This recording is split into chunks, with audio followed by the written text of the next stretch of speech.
Hello guys, আসসালামু আলাইকুম। আশা করি আপনারা সবাই ভালো আছেন, সুস্থ আছেন, সুন্দর আছেন। আমি আবার আপনাদের মাঝে উপস্থিত হয়েছি ছোট্ট একটা গল্প করার জন্য। জীবনে চলার পথে অনেক বাধা আসে, মানুষকে সেই বাধা অতিক্রম করে চলতে হয়।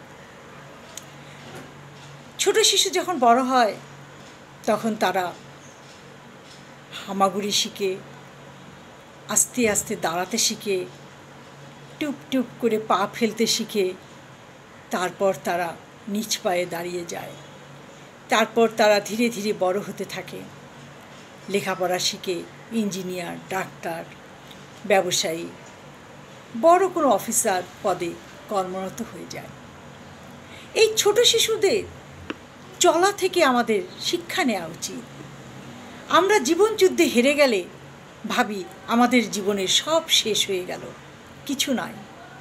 কেউ সুইসাইড করে, কেউ পাগল হয়ে যায়, আর কেউ হতাশায় ভোগে।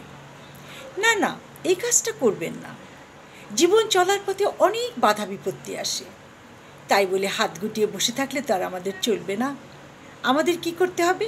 সেই ছোট শিশুর মতো হামাগুড়ি দিতে হবে, পায়ের উপর দাঁড়াতে হবে। ধপ করে পড়ে যায়, একটু দাঁড়ায়, ধপ করে পড়ে যায়। হাঁটতে চলে, হাঁটা শিখে 2 কদম যেতে টুপ করে পড়ে যায়। মানুষের জীবনটা ঠিক সেরকমই। যখনই টুপ করে পড়ে যাবেন তখনই নিজের চলার পথটাকে সচ্ছল করার জন্য পরিশ্রম করবেন, মনের শক্তি রাখবেন, সাহস রাখবেন। তাহলে দেখবেন জীবনে চলার পথে যতই বাধা আসুক, কোনো বাধাই আপনাকে ধরে রাখতে পারবে না। সব বাধাই আপনাকে অতিক্রম করে আপনি পেরিয়ে যেতে পারবেন, নিজের পায়ে দাঁড়িয়ে যাবেন।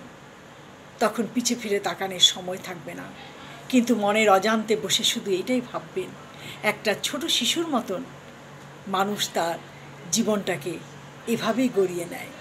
যেমনি ছোট শিশু হামাগুড়ি থেকে দাঁড়ানো, দাঁড়ানোর থেকে পা ফেলা, পা ফেলার থেকে বড় হয়ে যাওয়া, ঠিক মানুষের জীবনে পরিশ্রম করে এই ক্ষুদ্র জিনিস থেকে, শূন্য থেকে 100-এ উঠে যাওয়াই হলো মানুষের জীবন।